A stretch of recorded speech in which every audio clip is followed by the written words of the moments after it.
Assalamualaikum dan salam sejahtera. Pembentangan ini merupakan pembentangan kumpulan bagi tugasan penilaian akhir variasi bahasa.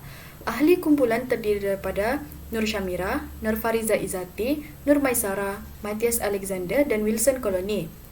Tugasan ini memfokuskan kepada analisis variasi bahasa, khususnya aspek variasi percampuran kod dalam komunikasi pengguna media sosial. Kajian ini melibatkan beberapa platform utama iaitu TikTok, Instagram, YouTube, Facebook, dan platform X. Dalam era globalisasi dan perkembangan teknologi modern, bahasa tidak lagi bersifat statis, sebaliknya sentiasa berubah mengikut perkembangan sosial dan budaya masyarakat. Penggunaan media digital turut memberi cabaran dalam penyampaian bahasa yang jelas. Menurut Abu Bakar ITL 2018, media cetak dan elektronik merupakan media utama komunikasi dan penyampaian bermakna. Salah satu fenomena yang sering berlaku ialah pencemaran kod, yaitu penggunaan lebih daripada satu bahasa dalam satu ayat atau ujaran. Fenomena ini sangat biasa dalam komunikasi digital, terutamanya di media sosial. Di Malaysia, pengguna kerap mencampurkan bahasa Melayu, bahasa Inggris serta dialek tempatan. Hal ini berlaku disebabkan sikap dan pilihan pengguna, konteks yang tidak formal, serta media sosial yang memberi ruang penggunaan bahasa secara bebas. Pencampuran kod membawa beberapa manfaat. Antaranya adalah mencerminkan personaliti dan identiti sosial pengguna.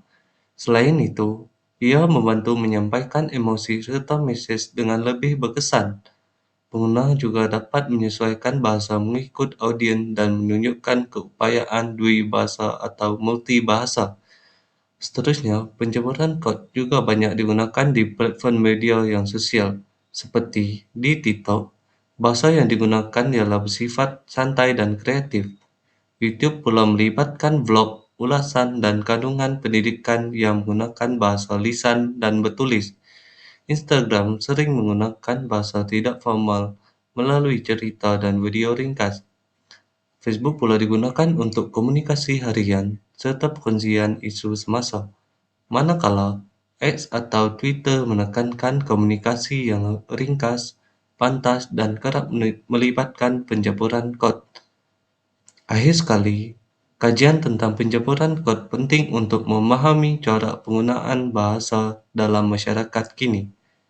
Kajian ini juga dapat membantu menganalisis bentuk dan fungsi bahasa serta menyumbang kepada pemahaman variasi bahasa dan perubahan norma bahasa dalam masyarakat dwibahasa atau multibahasa. Saya akan membincangkan analisis data platform TikTok. TikTok merupakan platform media sosial yang berasaskan interaksi pantas yang mempengaruhi cara pengguna berkomunikasi. Penggunaan bahasa dalam TikTok lebih santai, ringkas dan sering memperlihatkan percampuran kod serta kurang formal.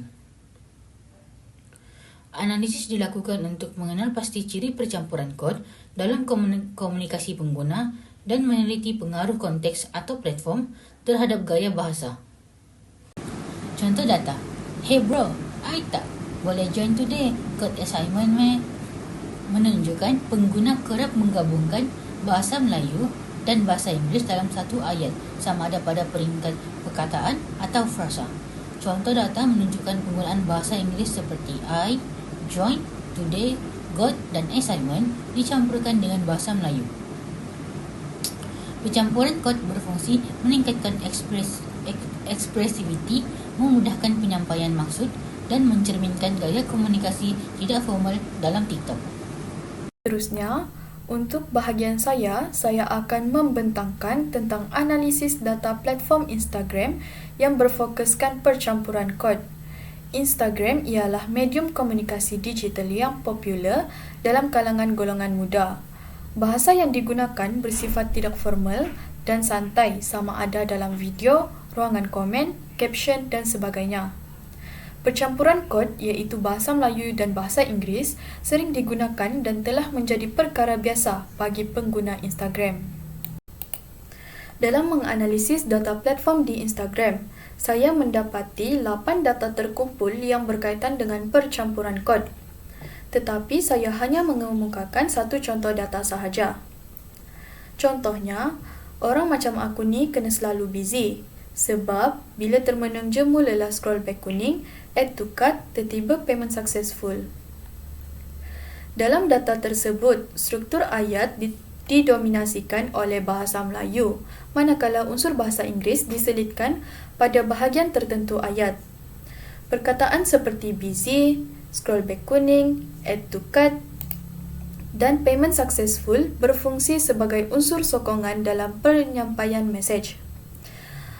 Antara fungsi percampuran kod tersebut ialah menjadikan ujaran lebih natural dan santai, memudahkan penyampaian mesej dalam konteks digital, menekankan pengalaman harian pengguna dan mewujudkan kesan mesra sesama pengguna.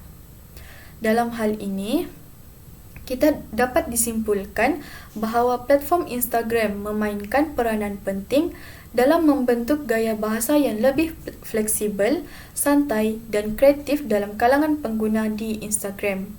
Selain itu, untuk bahagian saya akan membentangkan analisis variasi bahasa di platform YouTube dengan fokus kepada percampuran kod antara bahasa Melayu dan bahasa Inggeris. YouTube merupakan platform media digital berasaskan video yang digunakan secara meluas oleh pelbagai lapisan masyarakat. Ruangan komen di platform ini berfungsi sebagai ruang komunikasi yang tidak formal, spontan dan bersifat interaktif. Oleh itu, penggunaan percampuran kod menjadi satu amalan yang lazim dalam kalangan pengguna YouTube. Dalam analisis ini, saya hanya memilih satu contoh data kerana data ini menunjukkan dengan jelas bentuk dan fungsi percampuran kod dalam komunikasi digital. Data tersebut ialah please post kisah hantu every week, the only cerita hantu Melayu yang orang cerita I suka. Berdasarkan contoh ini, bahasa Melayu masih berfungsi sebagai bahasa utama dalam struktur ayat. Namun, terdapat sisipan bahasa Inggeris seperti please pause, every week, the only dan I suka yang digunakan untuk menyampaikan mesej dengan lebih berkesan. Percampuran kod ini tidak mengganggu kefahaman mesej, sebaliknya membantu menegaskan permintaan serta minat penonton terhadap kandungan video tersebut. Seterusnya, penggunaan bahasa Inggeris dalam komen ini turut memberikan kesan yang lebih emotif dan mesra. Hal ini mencerminkan hubungan yang rapat antara penonton dan pencipta kandungan, di samping menunjukkan identiti digital pengguna yang selesa beralih antara dua bahasa dalam satu ujaran.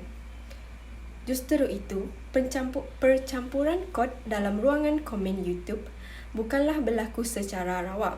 Sebaliknya, ia merupakan satu strategi komunikasi yang sistematik dan dipengaruhi oleh konteks penggunaan bahasa, sifat santai platform serta komuniti penonton yang terlibat. Facebook merupakan salah satu aplikasi interaksi sosial yang sangat aktif digunakan dalam komuniti masa kini. Platform ini berperan sebagai medium untuk melibatkan berbagai kandungan santai seperti berita semasa, hiburan, perkongsian pribadi, dan manuver harian. Oleh itu, penggunaan bahasa dalam kalangan pengguna Facebook cenderung bersifat bebas dan tidak terlalu formal, sama ada dalam penulisan caption maupun di ruang komen. Situasi ini membuka ruang pada berlakunya percampuran kod, yaitu penggunaan lebih daripada satu bahasa dan satu ujaran atau ayat. Percampuran kod ini sangat ketara dan kerap digunakan oleh pengguna Facebook. Malah, fenomena ini sudah menjadi perkara biasa pada masa kini kerana bentuk bahasa tersebut mudah difahami dan diterima oleh pengguna lain dalam komuniti media sosial.